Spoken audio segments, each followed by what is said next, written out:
ছটা জিনিস দেখো, ছটা পিলার সেলফ কনফিডেন্সের জন্য, নিজের ওপরে শ্রদ্ধার জন্য।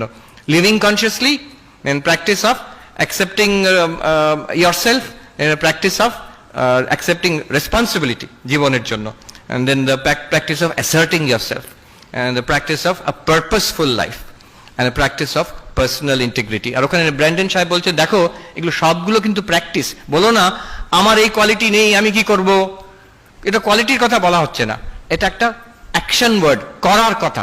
প্রত্যেকটা হচ্ছে করলেই হবে, একটু চেষ্টা কর, প্রত্যেকটাতে আমি চেষ্টা করছি কিনা, then you will definitely have confidence in yourself। Last point and I'll conclude here, শ্রদ্ধা, নিজের উপরে কনফিডেন্স এবং কনসেন্ট্রেশন, এটাতে দিস ইজ এনাফ? নো, একেবারেই নয়।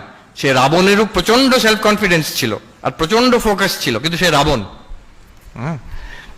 একটা রাক্ষসও হতে পারে প্রচন্ড সেলফ কনফিডেন্স অ্যান্ড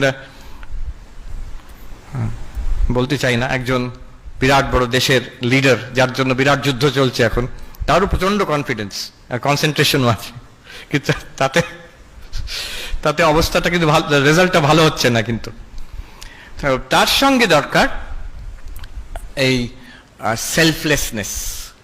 সেলফলেসনেস, যে নিজের জন্য সেলফিশ, এটা ইনম্যাচিওর। যতটা সেলফলেস ততটা ম্যাচিওরিটি। আর এই ম্যাচিওরিটি যে বয়সের সঙ্গে হয় তা নয়, কিন্তু আমি আমার চাই চাই চাই, এটা হচ্ছে একটা ইনম্যাচিওর, বাচ্চারা করে। তারপরে যখন when you are teenager or come to your age, a certain amount of selflessness is expected। যত সেলফলেস হবে, যত আনসেলফিশ হবে, you are not the loser, never, you are always the gainer। কিছু না হলে অন্তরে তৃপ্তি থাকবে, বাইরেও সাকসেসফুল হবে। যারা যে কোনো অর্গানাইজেশনে দেখবে most valued member, most respected member, যার প্রচন্ড কনসেন্ট্রেশন আছে, কনফিডেন্স আছে, নো, তাকে দেখলে লোকে বলবে কি স্মার্ট লোকটা দেখেছো, কি ব্রিলিয়েন্ট লোকটা দেখেছো, কিন্তু মানুষ হিসেবে অত্যন্ত বাজে লোক একটা।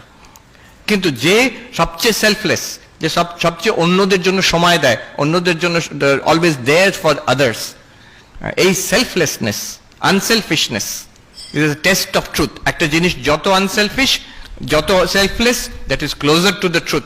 স্বামী বিবেকানন্দ এই কয়েকটা টেস্ট দিয়েছেন। Truth, that which makes you strong, that is the truth. That which makes you weak, reject as poison. That which unites, that is truth. That which divides, that is falsehood. That which is unselfish is truth. That which is selfish is falsehood. So a selflessness, এই তিনটে জিনিস আজকে I am sharing with you, and এটা